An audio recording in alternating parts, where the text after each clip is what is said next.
This is my quirky recipe for mini butter bread rolls and garlic cheese rolls. This recipe is amazing. It's incredibly simple and totally weird.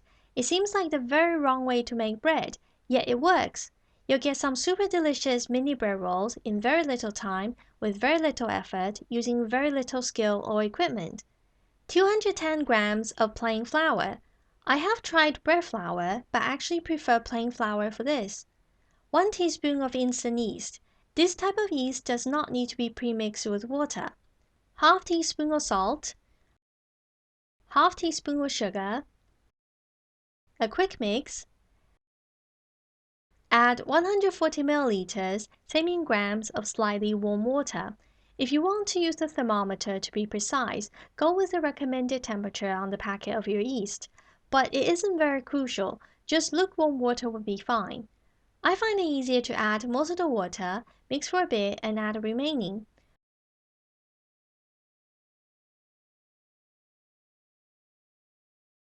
To check that it's well combined, I spread it out and fold it back towards the center. It should be like this, a wet and sticky lump. And the dough is ready. The baking tray is lined with non-stick parchment paper.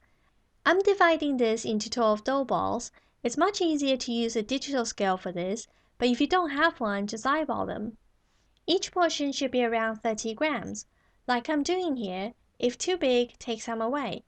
It's easier to add than remove, so probably smarter to go small and add bits more on. If you want bigger rolls, you can make 8 out of this dough. This recipe isn't ideal for large buns or loaves. I put a tiny bit of vegetable oil in the bowl and coat the back of the spoon and shape each dough ball a bit. If you don't care about appearance at all, you don't have to do this. The dough is very pliable, so it's easy to shape with a spoon. Push up the sides to make them more ball-like. I don't use my hands because unlike normal people who bake, I don't like getting my hands dirty. Besides, this dough is too sticky. I like to create a little platform for the cube of butter to sit on, or cut across. Again, a little oil on the spoon makes it easier.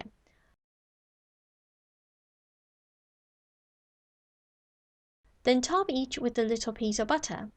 The butter is not optional. They provide color, flavor, and texture.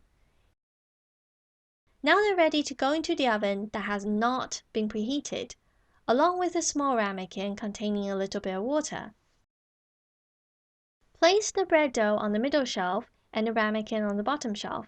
Now turn the oven on to 220 degrees Celsius or 200 for fan oven. The baking time varies depending on your oven. I suggest however long for your oven to reach 220 or 200 degrees plus 8 to 12 minutes.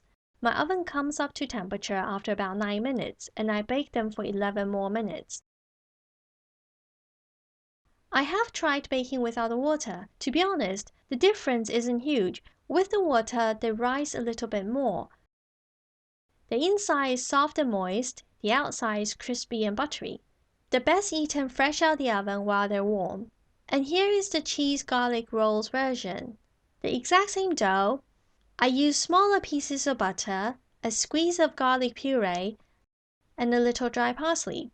If you prefer to use fresh garlic and herb, go ahead. Top with a small piece of cheddar cheese. The cheese protects the garlic from burning. Same baking directions as before. And there they are. If you're a garlic lover, you can put on a little more garlic puree, or quickly top with some more cheese while they're hot, and a little bit of dried parsley just for color. The texture is fantastic, soft and bouncy, and of course the flavor is lovely, garlicky, cheesy, and buttery. If you like bread, you must give this recipe a try. Thanks for watching. If you have enjoyed this video, please like or share, or click here to subscribe, or check out my other easy baking videos.